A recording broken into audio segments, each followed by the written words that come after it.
I was very close with my grandpa growing up and spent a lot of time with him. He died when I was 19, and a few years later, I was looking at pieces of property. I thought I could afford an acre or two. I had over $30K saved up by the time I was 21.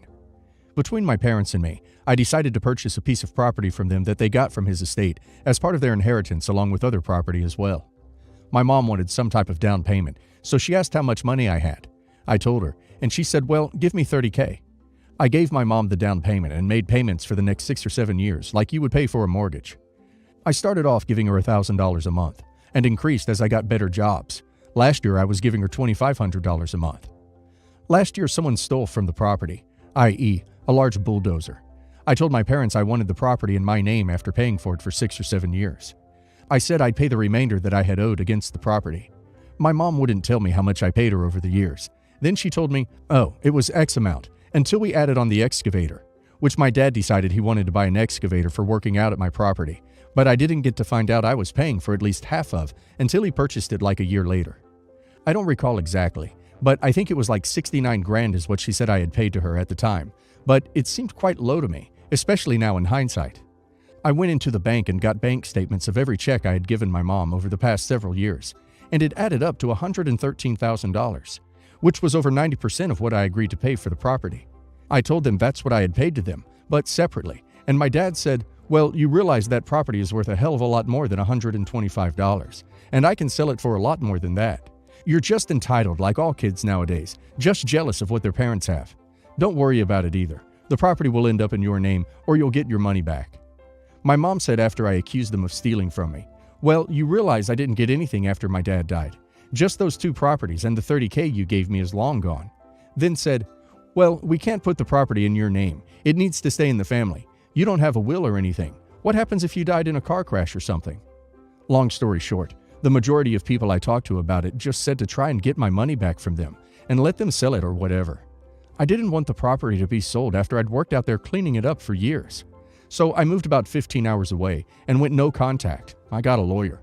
After about 4 months with a lawyer, they decided to sign the paperwork to put the property in my name. Not the a-hole, and it seems like maybe you've learned a few good lessons moving forward. Don't do any kind of large transaction without a detailed contract. Don't do business with family. Not the a-hole, and way to go in not letting them get away with screwing you out of all that money. What they did is gross, and no one can blame you if you remain no contact with them. Not the a-hole. Your parents tried to rob you blind, and your mom openly admitted to trying to defraud you.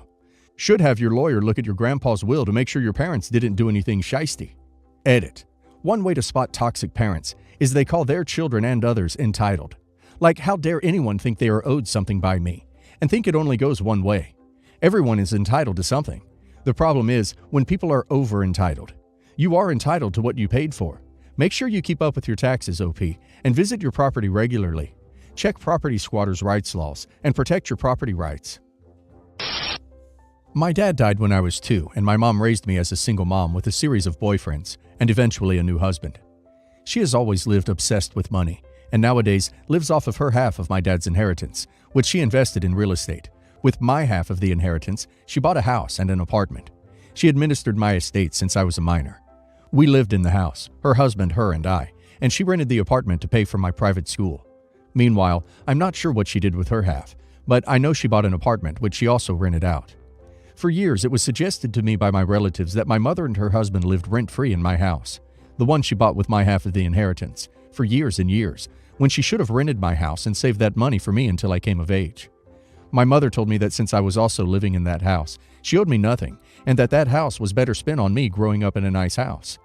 I also told her that she should have paid for my school herself, instead of paying it with the rent from the apartment that belonged to me. But she said that there was nothing wrong with using my half of the inheritance to pay for my education, and that sounds reasonable. I know being a single mom was not easy for her. She only remarried when I was 11. By saying all this, I basically suggested that she robbed me. Am I the a-hole for saying that my mom and her husband owe me money for all the years that the 3 of us lived together in the house that I inherited from my dad? You're the a-hole. You come across as incredibly entitled. It sounds as though your mother made some sound investment choices, which allowed you to have a decent upbringing. It's a lot more than a lot of other children get, especially after the death of a parent. You're the a-hole. She bought the house with your share, yes, and then you lived in it. Meanwhile, Who do you think paid for all your food, healthcare, school supplies, clothes, birthday and Christmas presents, vacation trips, etc.? You're the a-hole. She raised you, and she didn't blow your inheritance. She invested it in an asset, which has likely significantly increased in value, and used that to better support you. Do you think you should have to pay her for your expenses? Food, entertainment, etc. Edit. Both properties were given to me on my 18th birthday. I continued to live with them in the house until I was 21. When I moved out, my mom and her husband also moved out, so I could rent out the house and have an income of that rent. Edit 2. Just to be clear, as to what the issue was, we both had an inheritance. She bought us both properties with our respective halves of that inheritance. 3 of us, mom, stepdad, me, lived in mine while she rented out hers. I said we should have all lived in hers while renting out mine and saving that money for when I was an adult. I don't think this means I'm right. I just want us all to be on the same page. As for my relatives, it wasn't my father's family. I lost touch with him after my father died. It was my grandmother on my mother's side. She helped raise me, but she and my mom got on terribly because of their own crap. I would spend weekdays at my mom's and weekends at my grandma's. Grandma suggested that my stepdad was living rent-free in the house that belonged to me and got a new car, improved his life at my expense. I had a therapist that agreed. My sister-in-law, Diane, was a nurse in the Pacific Northwest. She lived in a very high cost of living city. 15 years ago, she bought herself a small apartment in a new development. It took about 2 years to build. In that time, the price of apartments in that building went up by about 30%. She didn't sell it because it was perfect for her.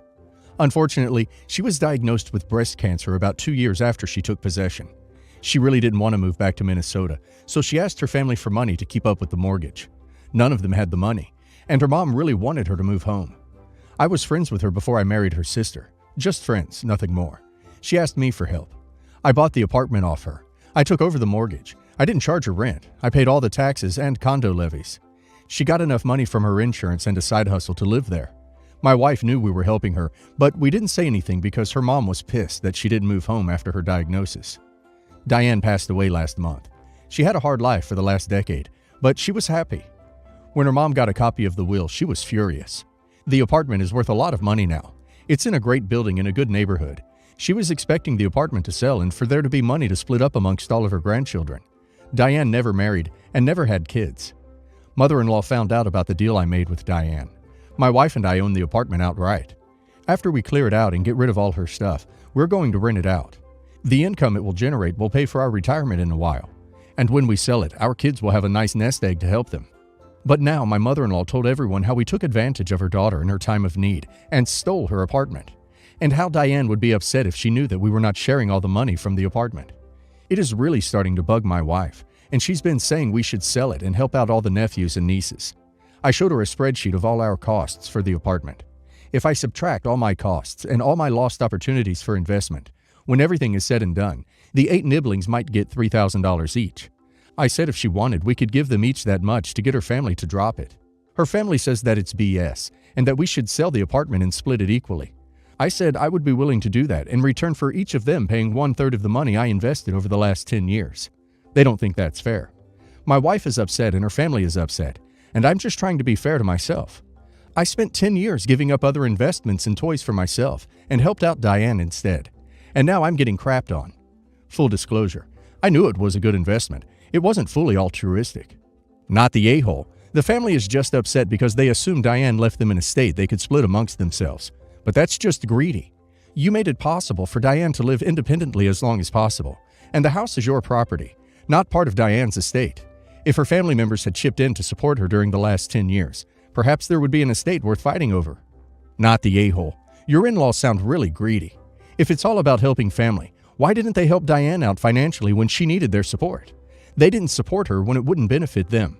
But now that she's gone, they expect some financial gain from her death? I know grief does weird things to people, but that's just such a screwed up mindset. Not the a-hole. Honestly, just tell the truth. None of them were there to help her financially when she was sick and dying, and now they are vultures, trying to profit from her corpse. They should go take a long, hard look at themselves and why they believe their lives should be made better because of her death.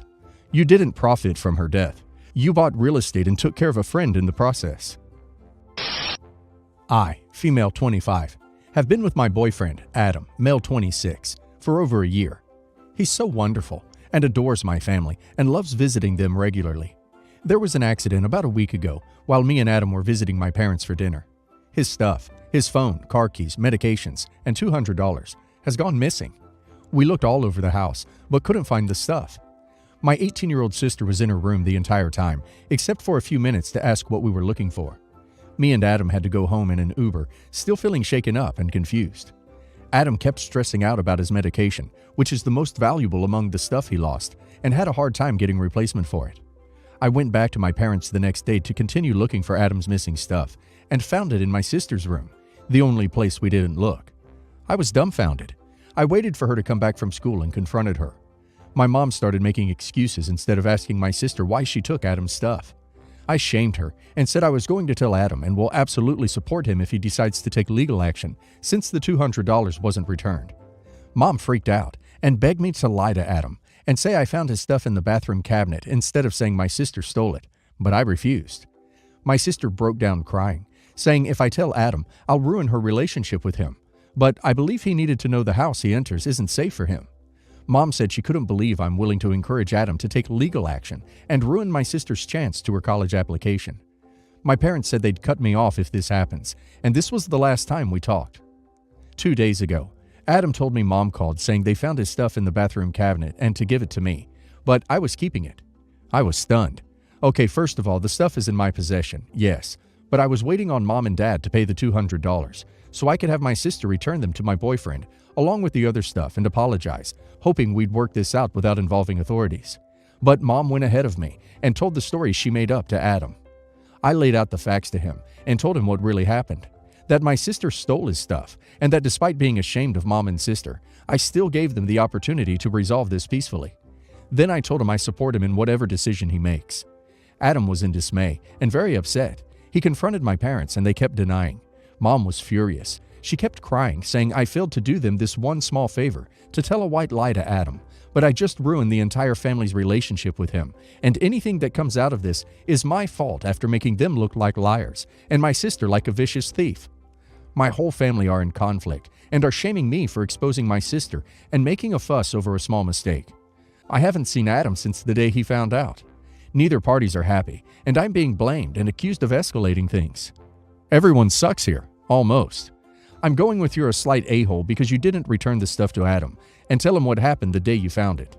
Your family is a pile of major a-holes. Your sister needs the consequences which are due to her. Adam is not an a-hole. Yeah, I don't get why OP didn't immediately give him his stuff. That's just a weird choice, especially medication.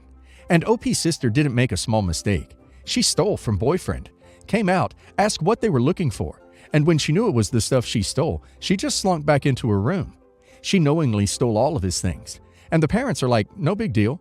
And Mom and her lies. What the hell? Someone in the family still shoved it in the bathroom and took the $200. What is wrong with this entire family? Everyone sucks here, except Adam.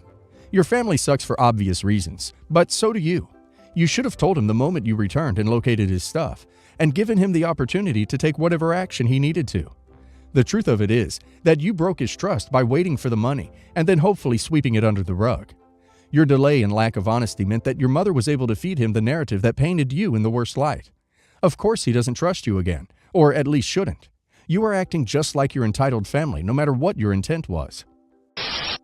My mother, S., retired a couple years ago and has taken up flipping things on eBay or Depop as a hobby. She does not do this with the intent to hit it big. She just enjoys the hunt and running into cool pieces. Usually she finds these things in estate sales, thrift stores, etc. If she sees something she thinks I will like, she will send it to me. A month or so ago, she found a beautiful space-age style lamp at an estate sale in a rural part of the state she lives in. She paid something like $200 for it and sent a picture of it to me as she often does. She is an avid viewer of Antiques Roadshow and had a hunch that it was worth some money. The lamp fits the mid-century modern style of my apartment, and she brought it to me when she visited my city the following week. Not a week later, a post appeared on the Facebook page my mom found the estate sale through from the family that hosted the estate sale. It was quite a sad post, mentioning that the lamp was an heirloom, and it had been accidentally sold by the contractor they used to run the sale. They offered a cash reward for the return of the lamp. Naturally, after seeing this post, we did some research and found out that the lamp was worth several $1,000s. Although I did love the lamp, I have a good amount of car debt that the sale would essentially clear out. After some deliberation, me and my mom decided to sell it, and we split the profits in a way we found equitable. Soon after the sale, my mother was messaged on Facebook by someone accusing her of being the one who bought the lamp. My mom is relatively unique looking, so we figured they had scanned the Facebook group for someone matching her description. The message was kind, but pleading. We have not responded. Edit. The message the family sent went like this, in a nutshell. We believe it was you who bought our lamp.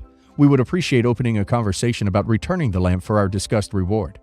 We hope you have not decided to sell the lamp, but if you already have, we feel entitled to some of the money so we can hopefully buy it back. Am I the a-hole for keeping the lamp profits? Honestly, yes, you're the a-hole. If you sold it before you knew, it would be different. But you knew it was important enough to them that they offered a reward for it. You intentionally chose to make a buck instead of doing the right thing.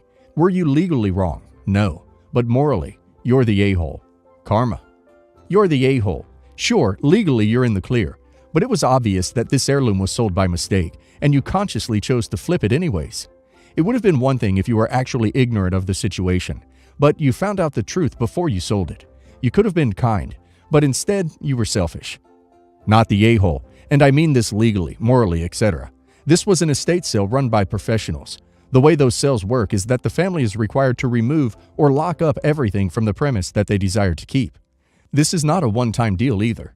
They are supposed to do this before the estate sale company even starts, and then they will often have them come through again before posting pictures. These people had ample opportunity to remove the lamp. These sales are planned weeks or months ahead, and you don't leave an heirloom that's so important to you for that long. It would not surprise me if some friend or distant relatives asked about the lamp after the estate sale, and they realize that something worth a big chunk of change sold for peanuts, and they're pissed. Especially when they start asking for money. You know it's got nothing to do with sentiment. It's done, it's over, and OP has nothing to feel guilty about.